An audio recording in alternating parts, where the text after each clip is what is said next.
एक दिन महाराज युधिष्ठिर ने भगवान से कहा कि हे प्रभु, कोई ऐसा उत्तम व्रत बताइए जिसके प्रभाव से मनुष्य के संसारिक दुख कलेश दूर होकर वे पुत्र एवं पौत्रवान हों। यह सुनकर भगवान बोले, हे राजन, तुमने बड़ा ही उत्तम प्रश्न किया है। मैं तुमको एक पौराणिक इतिहास सुनाता हूँ, ध्यान पूर्वक सुनो। एक समय श्री लोमस ऋषि महाराज ब्रजराज की मथुरापुरी में वासुदेव देवी के घर गए। ऋषि राज को आया हुआ देख करके दोनों अत्यंत प्रसन्न हुए तथा उनके उत्तम आसन पर बैठाकर उनकी अनेक प्रकार से वंदना तथा सत्कार किया।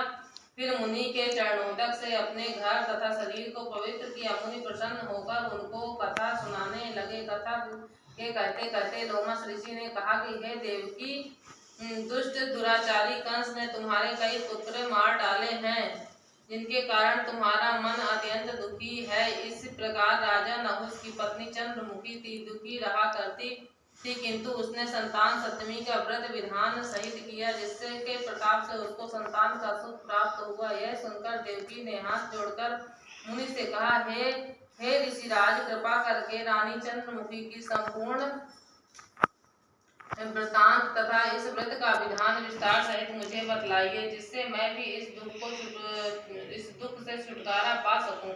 लोमस ऋषि ने कहा, हे देवकी, अयोध्या के राजा नहुष ने उनकी पत्नी चंद्रमुखी अत्यंत दुखी थी। उसी नगर में विष्णुदत्त नाम का एक ब्राह्मण रहता था। उसकी स्त्री का नाम चंद्रमुखी था। वह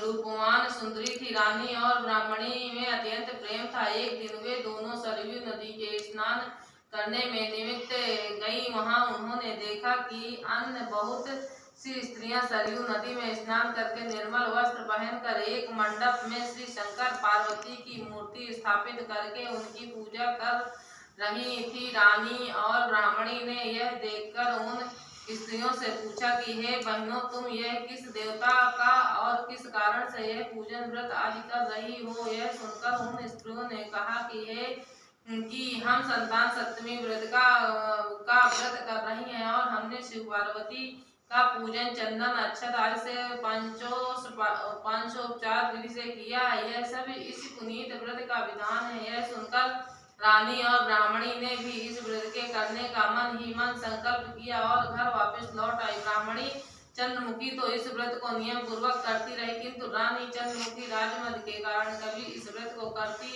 और कभी न करती, कभी भूल जाती।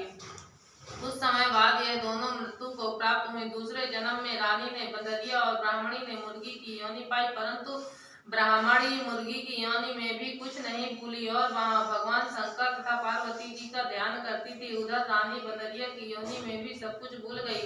थोड़े समय के बाद इस दोनों ने यह देह भी त्याग दी। अब इनका तीसरा जन्म मनुष्य योनि का गया तथा विवाह योग होने पर उनका विवाह गोकुल निवासी अग्निवीर नामक ब्राह्मण से कर दिया गया। भूषणा इतनी सुंदर थी कि वह भूषण रहित होते हुए भी अत्यंत सुंदर लगती थी। कामदेव की पत्नी रति भी उसके सन्मुख लजाती थी। भूषणा के अत्यंत सुंदर सर्वगुण संपन्न चंद्रमा के समान धर्म वीर कर्मनिष्ठ शील स्वभाव वाले 8 पुत्र उत्पन्न हुए। यह सब शिव जी के व्रत का पुनीत फल था।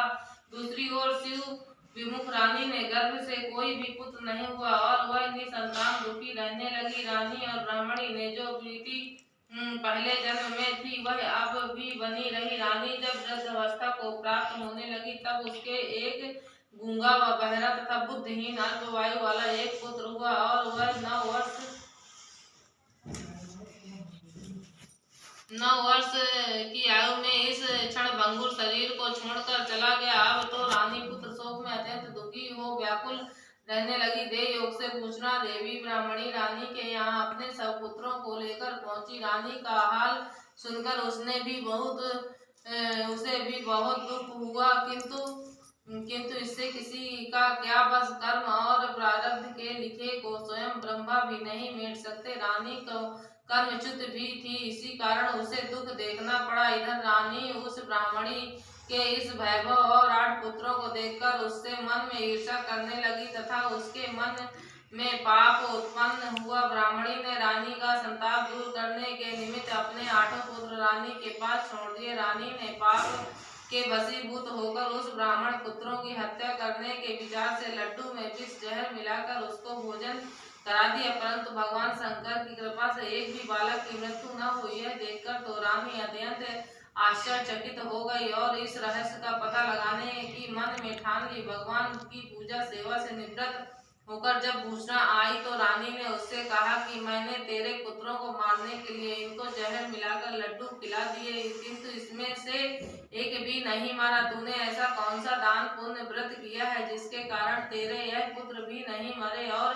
नित्य तू भी नए सुख भोग रही है? इस सब का भेद तो तू मुझे निष्कपट होकर बता, समझा मैं तेरी बड़ी ऋणी रहूंगी। रानी के ऐसा दीन वचन सुनकर ब्राह्मण भूषणा ब्रह्मणी ने रानी को तीनों जन्म का हाल कह सुनाया। पहले जन्म के लिए संकल्प को पहले और दूसरे जन्म को पूर्ण न करने के कारण तुम आज भी दुख भोग रही हो। तुम अपने इस संकल्प को इस जन्म में भी भूल गई। मैं तो समझती हूँ कि तुम्हारे ऊपर यह जो भारी संकट है उसका एकमात्र यही कारण है और दूसरा कोई कारण नहीं हो सकता है। इसलिए मैं कहती हूँ कि आप अब भी इस संतान सप्तमी के व्रत को करिए, जिससे आपका यह संकट दूर हो जाए। लोमस ऋषि ने कहा, हे देवकी, भूषणा ब्राह्मणी के मुख से अपने पूर्व जन्मों की कथा तथा व्रत का संकल्प इत्यादि सुनकर रानी को पुरानी बातें याद आ गई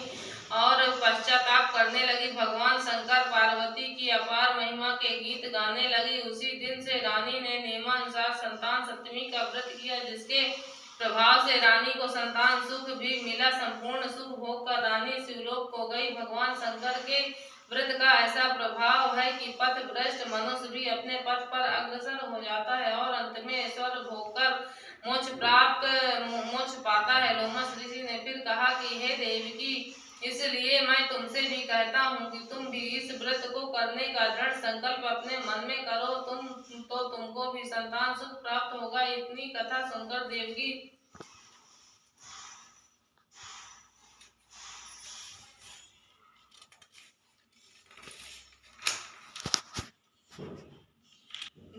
हाथ जोड़कर लोमस ऋषि से कहने लगी, हे ऋषिराज, इस पुनीत व्रत का अवश्य करूंगी, किंतु आप इस कल्याणकारी एवं संतान सुख देने वाले व्रत का विधान, नियम, विधि आदि विस्तार से समझाइए। यह सुनकर लोमस ऋषि बोले, हे देवकी, यह पुनीत व्रत भादों के महीने की शुक्ल पक्ष की सप्तमी के दिन किया जाता है। फिर श्री शंकर भगवान तथा जगदम्बा पार्वती की मूर्ति की स्थापना करें एवं अपने हाथ में डोरे को बांधकर भाव जीवन पूजन का संकल्प करें। इन प्रतिमाओं के सन्मुख सोने चांदी के तारों का अथवा रेशम का एक गड्ढा बांधे और भगवान शंकर से अपने कामना सफल होने की शुद्ध भाव से प्रार्थना करें। तदंतर 7 पुआ बनाकर भगवान को भोग लगावें और साथ ही पुआ एवं तथा 7 शक्ति सोने अथवा चांदी की एक अंगूठी बनवाकर इन सबको एक तांबे के पात्र में रखकर और उसका सोचोपचार विधि से पूजन करके किसी सदाचारी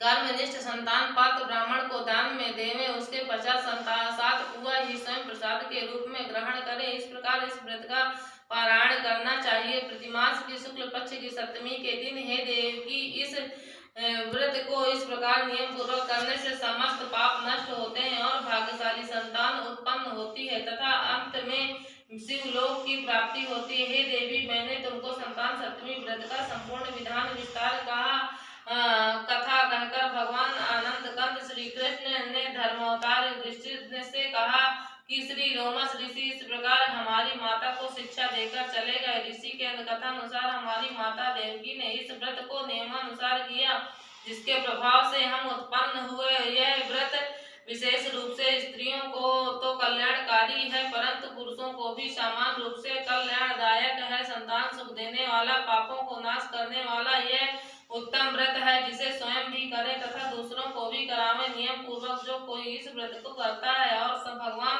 शंकर एवं पार्वती की सच्चे मन से आराधना करता है, वह निश्चित ही अमर यश प्राप्त करके अंत में शिवलोक को प्राप्त होता